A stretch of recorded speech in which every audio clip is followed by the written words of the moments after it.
Okay, excellent.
Well, BJ, we are here and we are late. So, folks who have tuned in, we're almost on our normal time. So for anybody who has been waiting, thank you for waiting.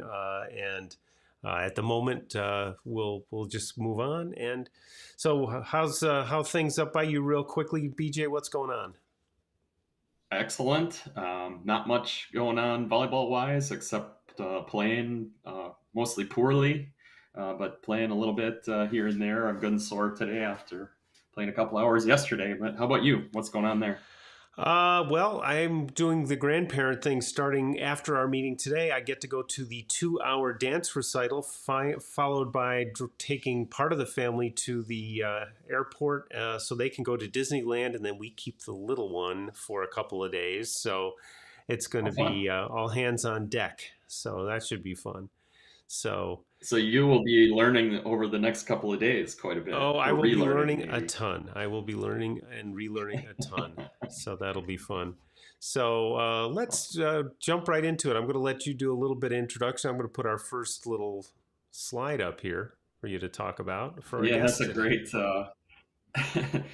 We were both of us digging a little bit for some history on Sue Gozansky, um, and I did so multiple Hall of Famer, which I knew as a player and as a coach. I did not know about the fourth Hall of Fame. She's in the ABCA Hall of Fame, the Riverside Hall of Fame as a longtime coach there, very successful. This is her playing career Hall of Fame induction for 6 different sports: volleyball, basketball, tennis, badminton, track and field, and softball. She's probably turning 6 shades of red right now. And then, Sue, tell us what is the Southern California Jewish Sports Hall of Fame? That's another one that I came across that you've been inducted into.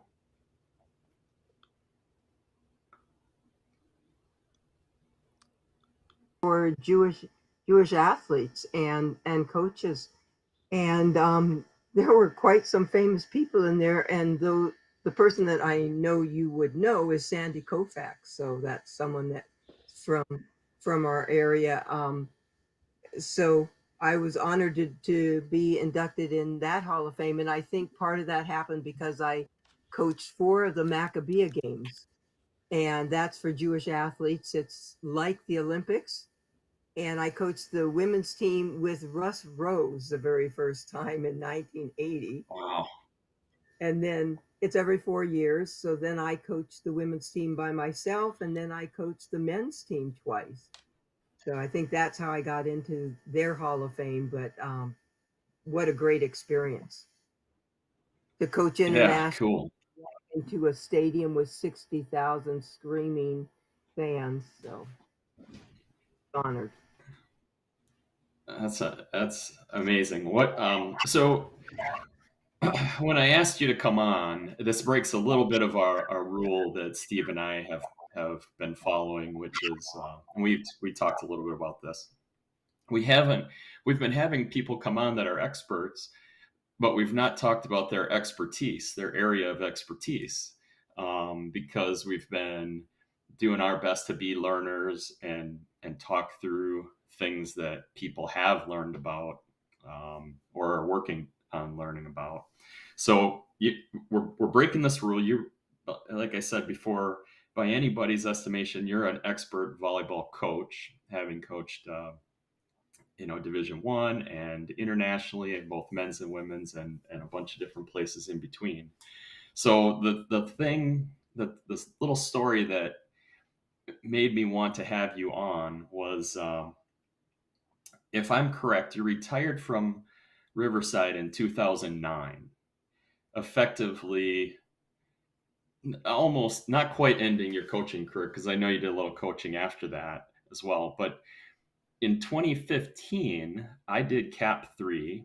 You were one of the instructors, and this was out at the Olympic Training Center in Colorado Springs. So 6 full years after you had retired from coaching, you're sitting in the stands. It was Karch Karai was speaking, and I think it was one of the first times that he was ever going to give one of these presentations. And it was appropriate that he was doing so. They had just won a world championship the prior year in 2014. And you're sitting real close to me, and you're feverishly writing notes and just scribbling away. And I wanted a copy of those notes. So what? Maybe you don't remember the talk, but I still, why were you still studying? Yeah, I yeah. definitely, What was it? Yeah. um, yes, we're checking to make sure everything's okay. Yes.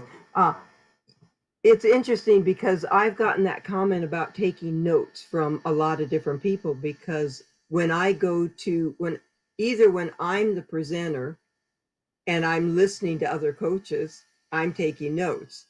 Sometimes I would go to clinics and I'd be the only coach that really had a great deal of experience, and I'm the one sitting there hiding in the back, a little bit embarrassed, and I'm taking notes.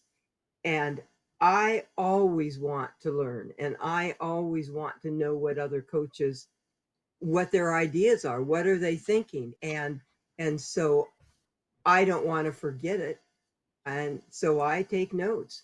And sometimes, like I say, I sort of hide in the back because I'm thinking, what are these other coaches thinking? This is the person that's also presenting, and she's taking notes. But it's served me well. I have most of those notes still, and I remember Cart speaking at that, because I think, if you might remember, he said don't take any notes. Um, he was talking about how to learn and to remember three things that are really important after you read something, after you hear something. But I'm not so good at remembering. And if I take the notes, yeah, I definitely remember after taking the notes, and I refer to them. And I'm thinking about putting some of those notes together and maybe writing a third book. So that would be. Ah, that's that's one of the topics that I had for you. And since you brought it up, it, I struggled early in my career to find a lot of information about volleyball. There were some drill books out, and I know you wrote one early on. Um, it there it's always seemed like there was a shroud of secrecy, especially with volleyball on the women's side, where people were kind of holding things real tight to the vest. And you didn't do that at all. I mean, you laid out in your second book, the Volleyball Coach's Survival Guide, you went down what looked to me to be lists of very important and detailed items and how to run a program. I just what made you want to be so open and share what you had learned? It's interesting because when I started coaching in the 70s. So I played in the late 60s and early 70s. The idea was to share. We did camps all over the United States, and the people that did those camps were the people that have been very successful. Doug Beal was one of them, Terry Liskavich, another national team coach, Mick Haley. We all traveled during the summer doing Olympic volleyball camps. And the idea then was to grow volleyball, to make it better. And we had no problem with sharing all the information with each other. And for example, we'd all be at a camp, let's say in Graceland, Iowa. And one person, Doug Beal, for example, would present to the entire group something on blocking, for example. All of us would listen. Then we'd each go to our courts with our groups and we would teach what they were talking about. And then the next person would do the same thing. So then it was Mick Haley. And um, I became a knowledgeable coach by working with them, and everyone shared the information. And I think that was the beauty of early volleyball, because we were there to grow volleyball. We were there to help each other get better. And we had no qualms about worrying that it was going to be a competitive situation and make somebody better than they were. And I remember when teaching a theory class at the university on volleyball, Terry Liskavich says, "Oh, come to my car. I have got some files in my trunk." And I went to his car with him and he gave me all these things. Well, this is what I use for teaching this segment. This is what I use for this. So people shared. And I think today there is such a premium on winning that people are afraid that if they share information that somebody else might take that information and be better. But as we know, the sharing makes everybody better. And it's how you utilize the information. There's a lot of other aspects. Just because I've told you something, it isn't even necessarily going to work for you. It's how you utilize the information. But in the old days, that was just a part of our nature. We shared to make volleyball better. And I How continue to do that. how do you, because you've heard so many people talk and you've spoken a lot, how do you parse out the the bad stuff? I mean, there are going to be things where people are guessing, or they're hoping something is going to work, and maybe they just had great athletes, and despite what they were coaching, something worked. How do you work through that type of at Wisconsin, we would call it sifting and winnowing. We'd get rid of some of the garbage. But what's your process for that? Well, the first thing is you just need to be non-judgmental. If you want to learn, you need to listen carefully and really, siphon through it and figure out what will work for me. What do you think is biomechanically correct?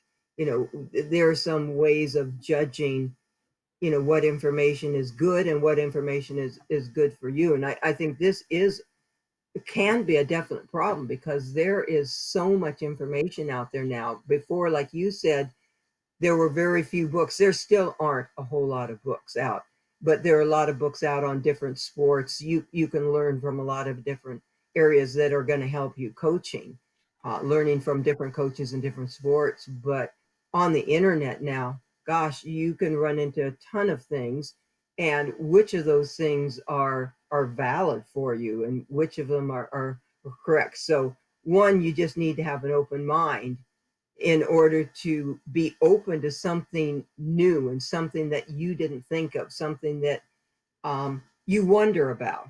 And maybe you experiment it and make a decision later on whether it's good or not. But there is a lot of information out there, and you really need to be careful of what you make the decision on that is going to be good for you. But at the same time, yeah, there's information out there that is garbage. And Do you buy into that? What's your decision that you make? So it can be difficult, but um, to be we need to be curious about other ways of doing things that maybe we didn't think of and maybe we didn't like before, and maybe we'll change our mind. Yeah, I was thinking back to when I first got started looking for things before your book, Sue, because I started coaching right about the time your book came out, and prior to that, I was curious about the sport. So I've got this beauty here, which is it's funny because one of the guys that I used to play club ball against is in one of the photos in here, and I'm like, I had no idea that he was an All-American, and you know the photos in here are priceless. But you know, and then I return to your book because I'm about to take on a slightly different thing in what I'm coaching, and I'm like, oh, why am I agonizing over all this stuff? Sue's got checklists in here for me. I'm not using my resources very well. So thank you for that. You're going to be big in my reading list for the next little bit. My players who is um, former players that is coaching and very, very successfully. She told me that before she played in the matches, when she was playing for me, she would go over some of those checklists, like on blocking or defense or passing, and that would sort of get her mindset like a visualization that would prepare her to play. And you never know what players do until they tell you some of those things off the court. And so those checklists have actually come in pretty handy. I want to say one thing though, BJ. I don't know if and Steve, I don't know if you know, but when I first stopped coaching at the university, I was asked to be an assistant at the NCAA Division III school at the Claremont colleges out here. So I did that with the women's team for 3 years, and for the last 10 years, I've been coaching boys at the Claremont High School, our local high school. So in a sense, I've never really retired because I continued up until, I continued to do all the USA clinics and teach and coach and all the FIVB clinics coaching around the world. So I have yet to retire. Yeah, that's good. We don't. I don't think we want to lose you from the coaching ranks for sure, and certainly not as a teacher as well. I one of the one of the lessons that you used to give for CAP, you probably still do. I think I watched you give this. I want to say at least 3 or 4 times, which was it was always titled. I don't think the title was great, but they called it "Problems with Serve Receive." I would have said, you know, maybe issues or thoughts about serve receive, but because that's the way you taught that. It wasn't so much centered on the problem; it was centered on the creativity of, what can we do if this is the situation. And I loved the way you did it. You would say something like, what if your opposite hitter is the best passer on your team? How would you work on this rotation?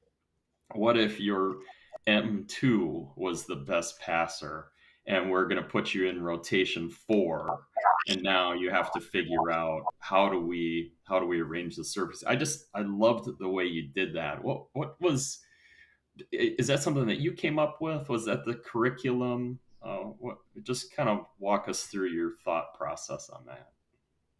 Well, speaking of sharing, I think I've either stolen or got information from other coaches because doing the CAP clinics, you're working with a lot of other coaches.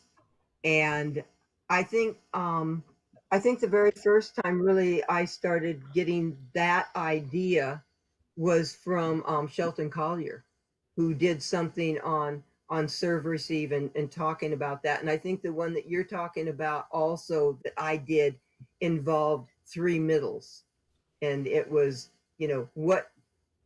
what's another option for you if you don't have two middles that are the best ones that you want to use, and you use a three middle offense, and how would that affect everything else? How does that affect serve receive? So that part was more mine, was with the three middles, and coming up with something that was a little bit different, because and we can talk about it now or maybe at another time, but I was really, really curious why people do the things that they do coaching wise. And so I spent some times looking why we have the defenses that we have, why we are now passing with three people instead of five like we did for years and years and years. Um, how did we come up with these different things? And so I want people, rather than just them going, oh, look at everyone's doing this, let's do that, instead of being creative and thinking what is best for my team. And so that creativity um, sort of helped me think of, well, what do we do if we have three really good middles and we want to utilize them? And how does that help our offense? How does it help our defense? And how would we arrange it around them with the other tactical aspects that we need? So it was a combination of sharing, stealing, um, and my curiosity for, well, why do people only use two blockers? So that was the idea. But I love problem solving. I love coaches that think. I love players that think, and that's what makes you, in my estimation, a really good coach. And if you're the first one to come up with some new ideas, everyone else is following you.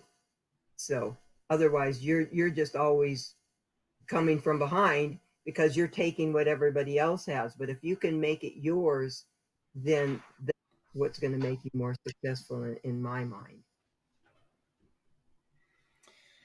I think that's I love that the parts on creativity. You do have to be somewhat creative.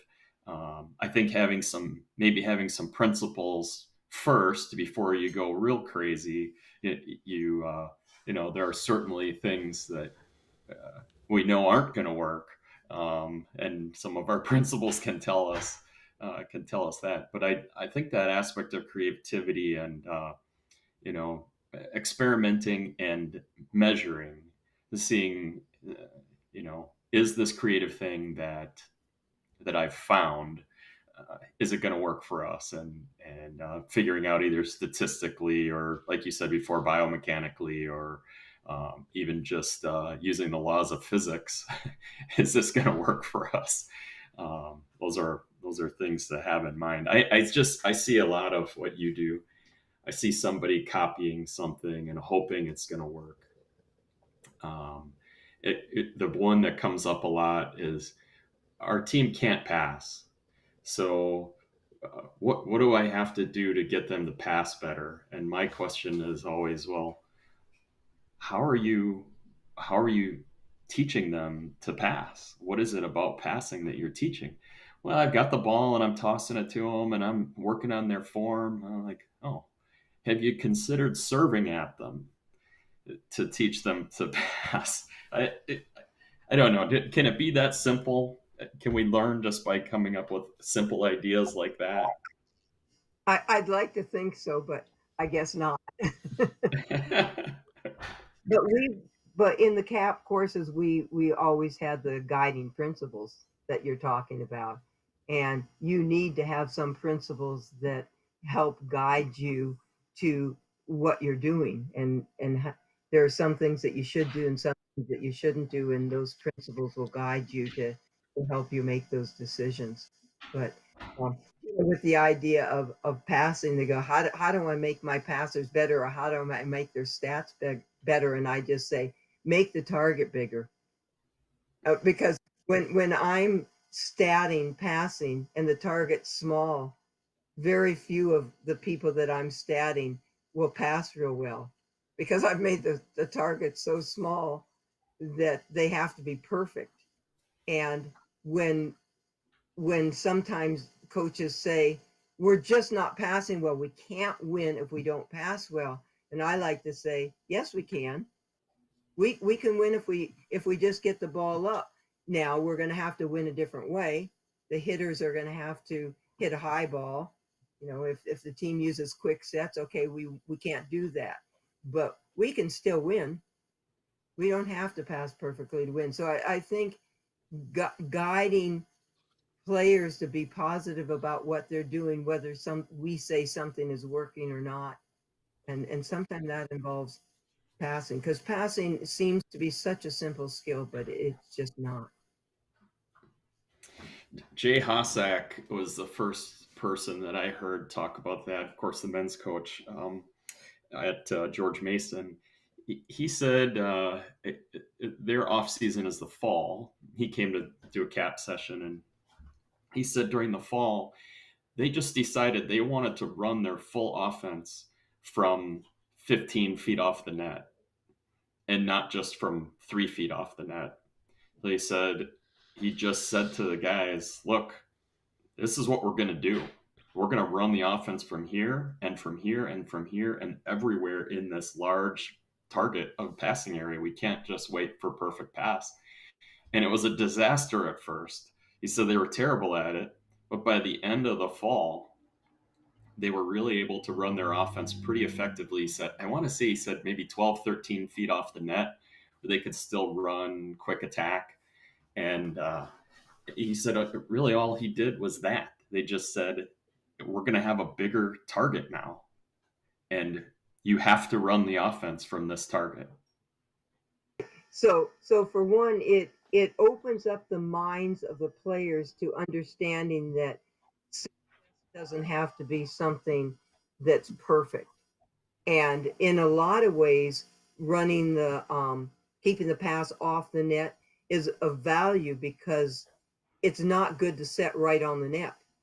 So if we set 2 to 3 feet off the net, we're setting a little bit more parallel to the net rather than setting at an angle, and it's easier to keep the ball off the net. And setting the middle, when teams set the middle on those perfect passes, of course, the middle blocker generally knows that this is when they're going to set, and it doesn't give much room to hit with range when the ball is set on top of the net, unless you are the 6'7", you know, the top international players that can hit so high and hit so many angles. They can do it.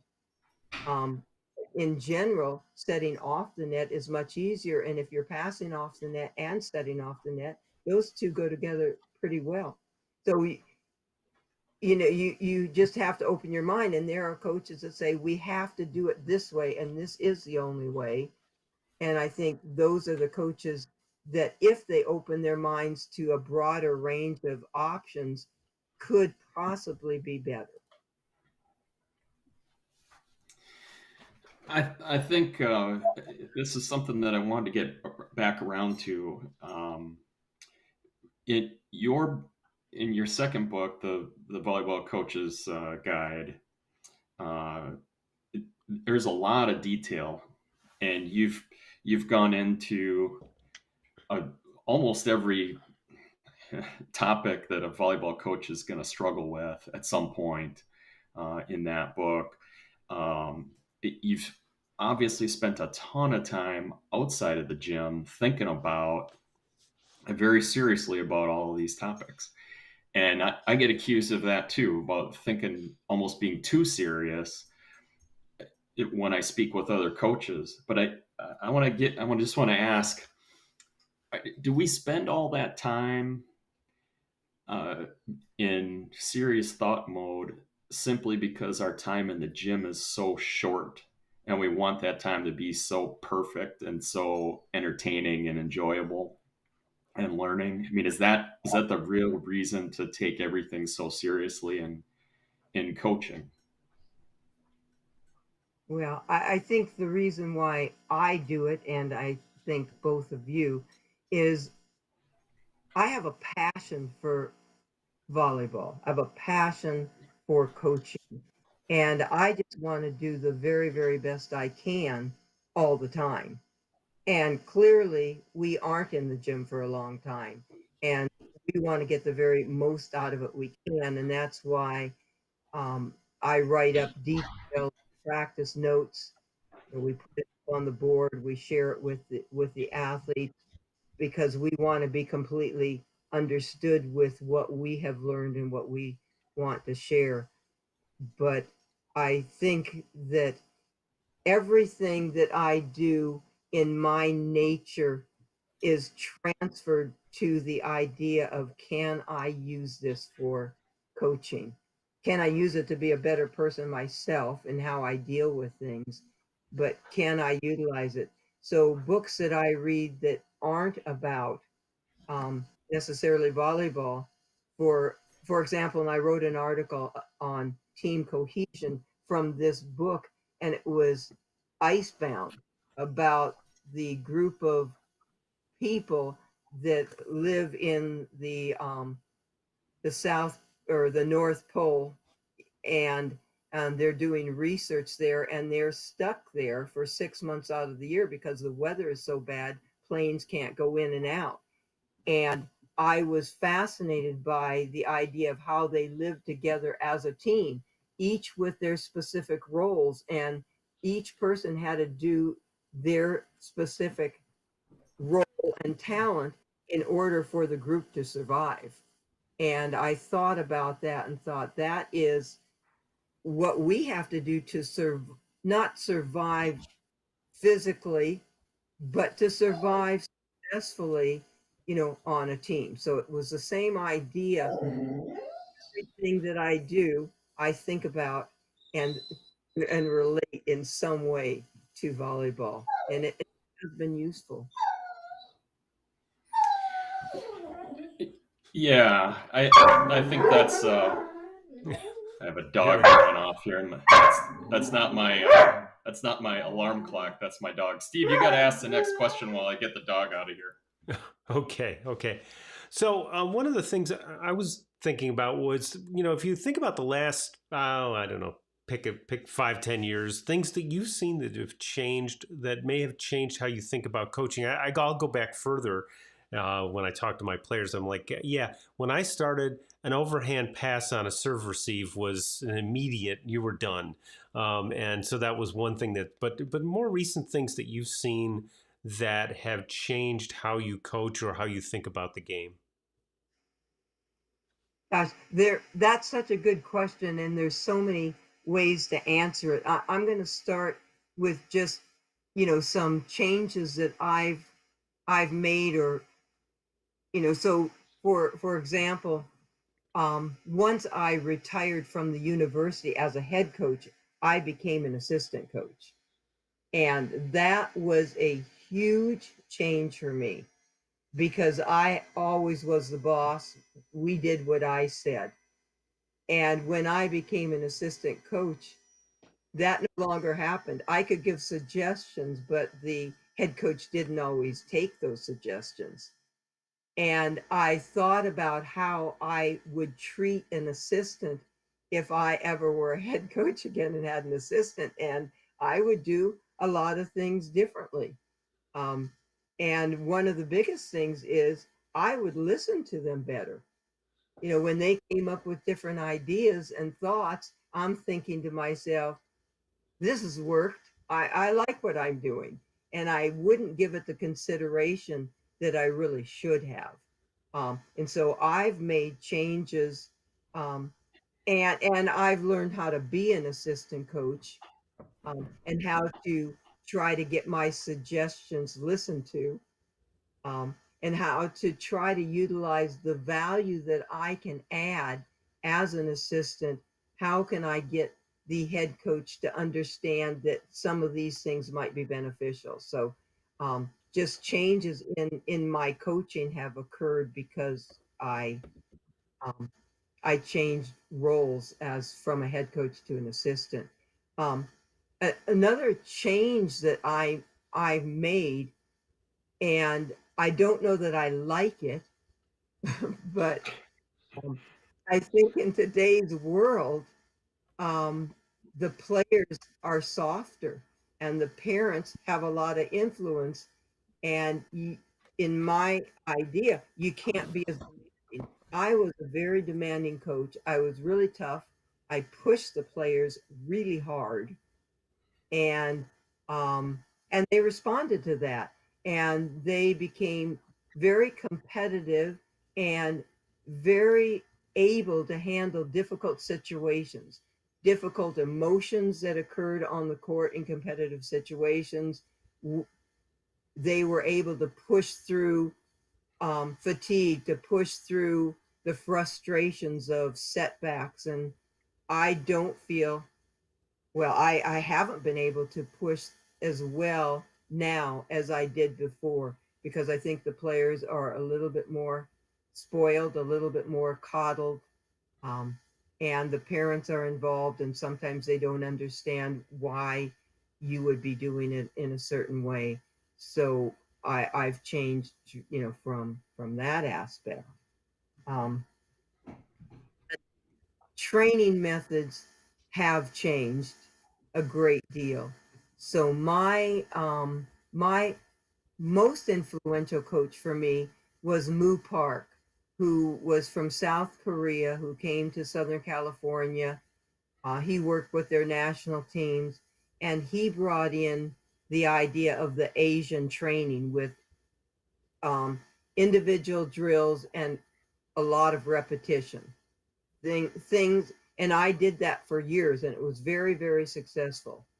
And then in the 80s, so that was the 70s, in the 80s, I started with CAP, I think in 1985.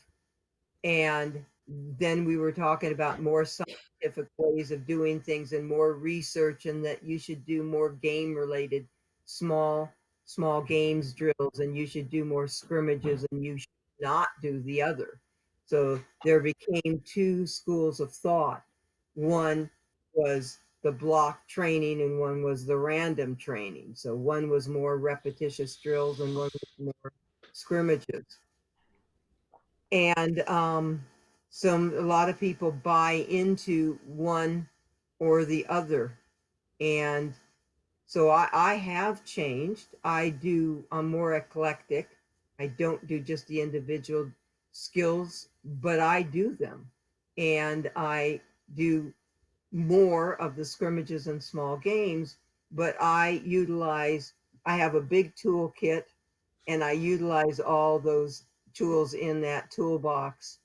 And that's sort of my philosophy. But over the years, that has been a change, and that has been a controversy that continues today. And I think you just need to make your own decision how you do that. But I think some people are misled by thinking you should never do some of the block training.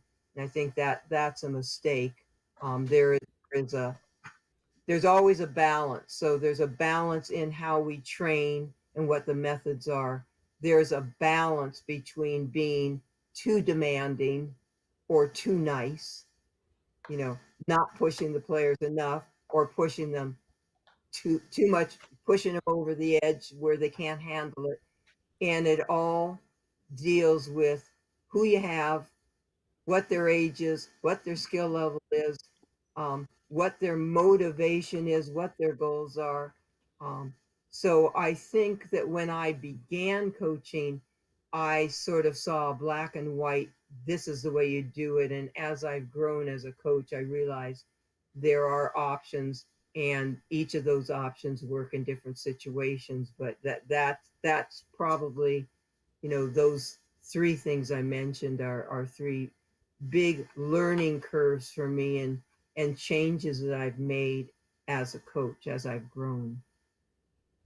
It strikes me that the change from college to high school athletes, you did both that, and from women to men or boys at boys high school. That was intriguing, because I haven't coached at the college level, a little bit, but assistant at a community college, which is not the same thing. But those differences, what do you find at high school? Because I know a lot of other folks who watch and listen to the replays of this are high school or even middle school coaches. And what are some of the things you've found different as you've moved to younger players? It's interesting because yesterday, the head coach and I from the high school went and did a clinic at the middle school for sixth, seventh, and eighth graders, because the eighth graders will be coming to us the next year. And it's interesting to see those young boys. We just did it with the boys as athletes because some of them were just unbelievable, great athletes, and they all had a passion. They all just loved it. They had so much fun. And with boys and with the high school boys, they love being competitive. They love hitting. And if they hit one ball and it goes down, they will not ever stop talking about that.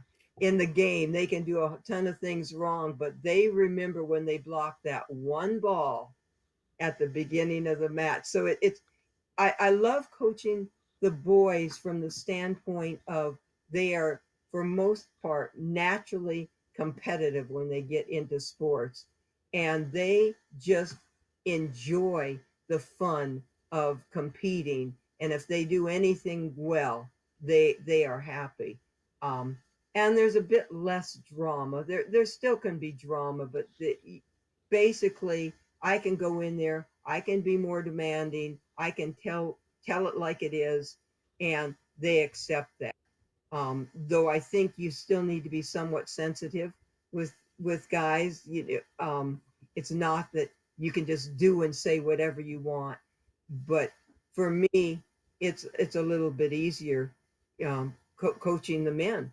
But difference between coaching at the university at Division I level is they're there to win.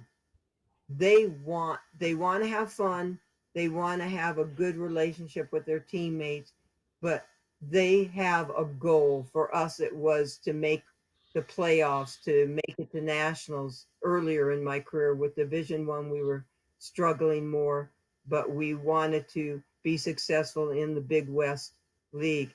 At high school, most of them are not going to play in college, and so they're there for the social aspects. They're there to have fun, and winning isn't always the most important thing.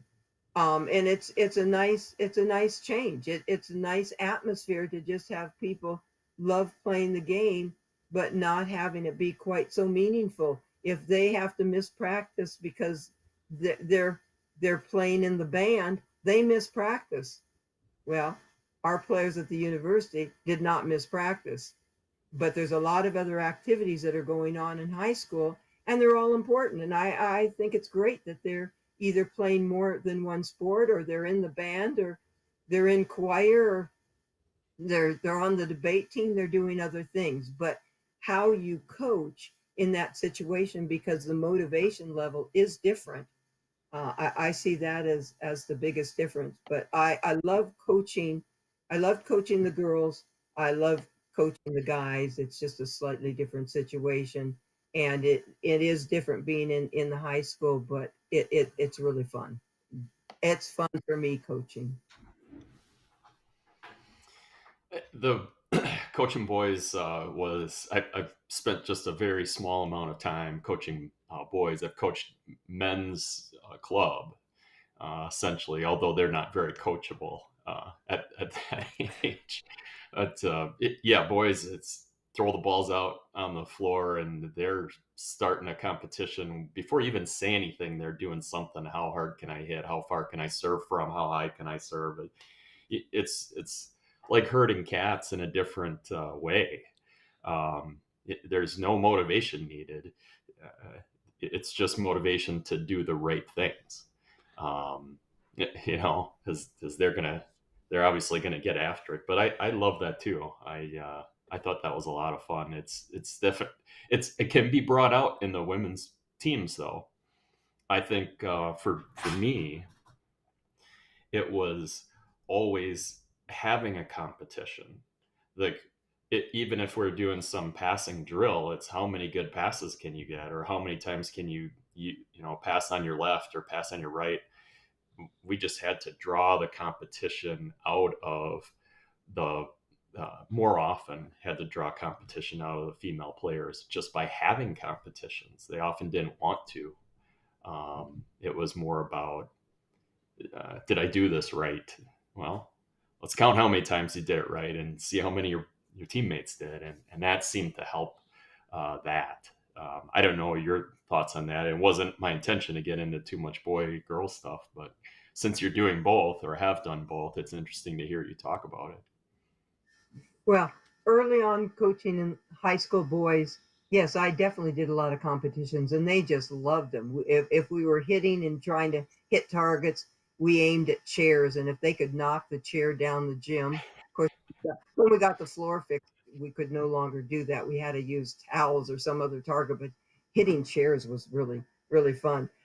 Yeah, and any competition you made, because the girls, um, would have fun if you had a competition, but they can also just do drills and work on fundamentals and maybe get bored, but they would do it. But the guys, it's harder to do that.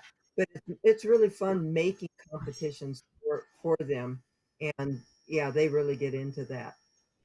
But again, the best coaches are the ones that blend those things that we do with the boys along with things that you do with the girls, and it's a combination of factors that make you a better coach. But there's really, in my opinion, not much difference between coaching men and women. It's utilizing again all those tools and all those strategies um, to make it work. I think a good place to see that is when you either coach girls 16s and you go to a tournament where there's a boys 14s team, or you're coaching the boy. You're either side of that. Because when I was coaching boys, it was like, okay, you're going to see so much discipline, you're going to see so much execution that you better be ready to read it and get on it. And if I was when I've done both, coaching the girls, it was like, you're going to see shots you've never seen before. You're going to see balls that you're absolutely convinced they will not get, and they will get them, and they will go to really weird places. So be ready for that. And it was just so much fun to watch the two differences and having both sides have to adapt. Yeah. No, it's just so fun. I just love working now at the high school with the boys. They're fun to be around and they just love the game. Yeah, but it is interesting seeing the difference. I worked with one year at the high school. They got a new coach for the girls, and the coach couldn't find an assistant, and so I said, okay, I will do the JV girls for just this season.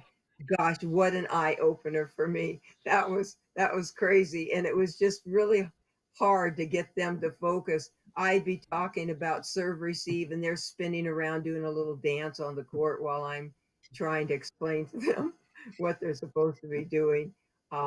And they got so messed up on the rotations. Gosh, I don't know how many times we were out of rotation. They'd switch and then they get mixed up. They couldn't switch back.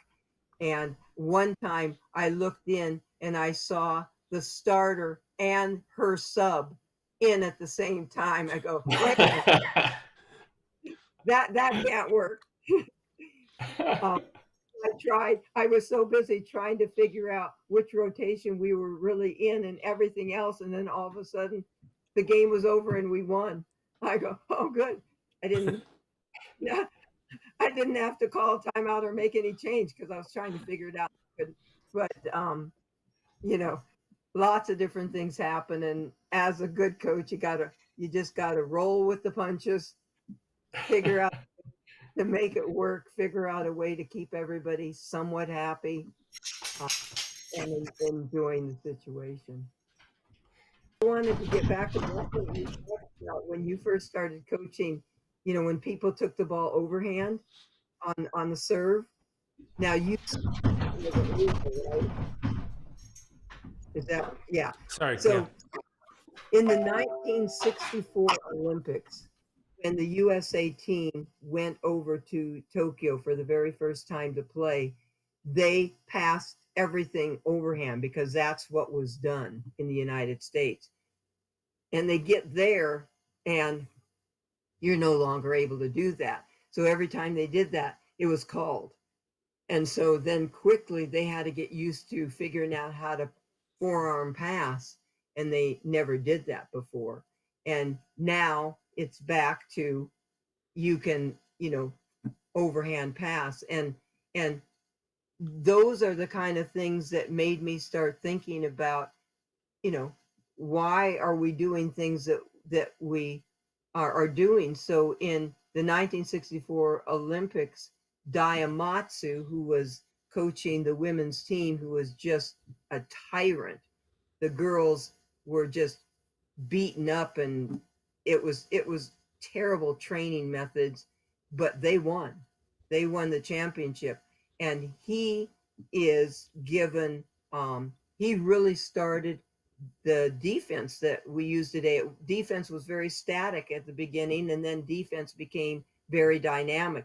And he's the one that started the rolls. And we in the United States call it the Japanese roll. It was a roll over the shoulder to get balls. And I saw a video recently that UCLA made with one of their past players, Toshi Toyota, who was a great player in the early 70s from Japan, and he was demonstrating the role.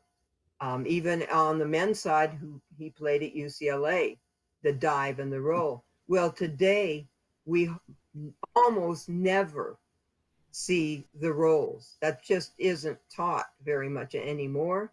And we don't even see the dive as much because in the men's game, the game is so fast, it's hard to react to that. So you see the dive when you're running after a ball, but you don't see the dive even in very much, and you certainly don't see the rolls.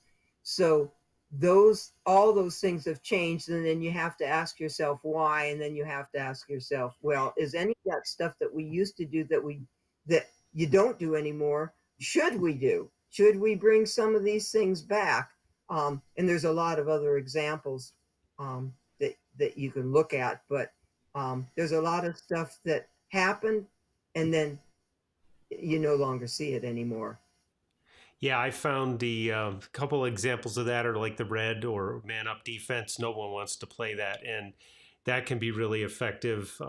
I will blame Cap for me de-emphasizing the shoulder roll because I think it was a Cap one. They were talking about it and said, whoever was teaching said, what's the shoulder roll? He said, it's what the player does after they didn't get to a ball. And I was kind of like, okay, maybe I'll work on something else.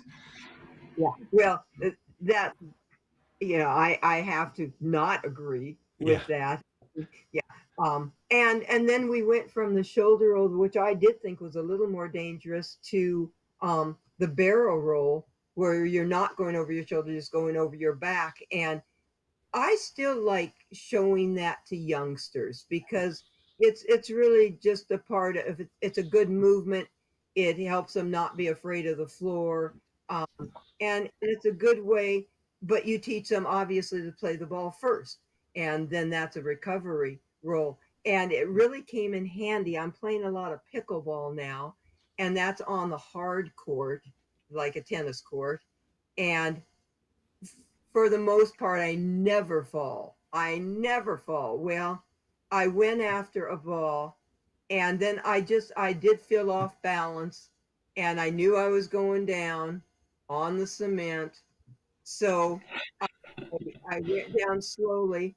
I automatically did a barrel roll. I must have done thousands and thousands in my career. And I hopped up. Everybody goes, "Are you okay?" I'm going, "Yeah." And not, I did not get a bruise on any part of my body. It was like the judo thing, you just, you go, you're up. And I thought, wow, that was helpful because older people, and they break their wrist, they hit hard on the wrist, they do something. And so I thought, I'm glad I still know how to do that roll. There you go. for the adults. Yeah. What are you learning about outside of volleyball? I remember having a discussion with you a few years ago. I think you were studying Spanish and ukulele and lion taming, or there were a whole bunch of different things. Tell us something that you're working on that you're not expert in, where you're learning something new. Well, the one thing that I started doing when I retired from the university was taking classes at the Claremont colleges because I lived 2 miles away and you could audit classes. So I started off with Spanish, which I already could speak. I was fluent, so I took literature classes and read tons of books in Spanish. So that was really fun. I was good at that. And then I started taking German, not so good. And then I started taking Italian, and I'm pretty good at Italian. I can understand just about anything and can't speak as well, but still doing that. Um, and I've still doing the ukulele, which I'm still not very good at. And I recently just finished the 100-day ukulele challenge. And you had to play play a melody or play and sing a song, um, and post it for 100 days. Now, luckily, it's a private Facebook, so you can't even see it unless I shared it with you. But when I started, I was pretty bad, and by day 100, I was still bad, but I was better. And I think that it was a challenge. It was fun. I'm getting better. um, but I think we should do things to challenge ourselves that we're not good at. And it's scary, so in this learning process, learning pickleball, I'm good. I'm picking it up very, very quickly because, and that's my newest challenge is pickleball, but I still have a lot of quickness that I had as an athlete. So, so I can play and I can play against a lot of younger people and still be successful. So I'm happy because I can play. I'm fairly good. Okay, my ukulele, one, I can't sing. I'm terrible. And I can't play very well. So the 100-day challenge was really a challenge, but um, I think we need to put ourselves in those situations. And if you're still coaching and you put yourself in that situation, you will understand better what those players are going through, and especially the ones that aren't as good an athlete, because it's scary, it's frustrating, it's embarrassing.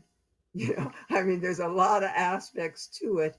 And it helps you deal better, I think, in a coaching situation, dealing with people that are learning, and it's good for you to put yourself in that situation because you're not good at everything, probably not good in most things. And so um, I find it fun in a different kind of challenging way.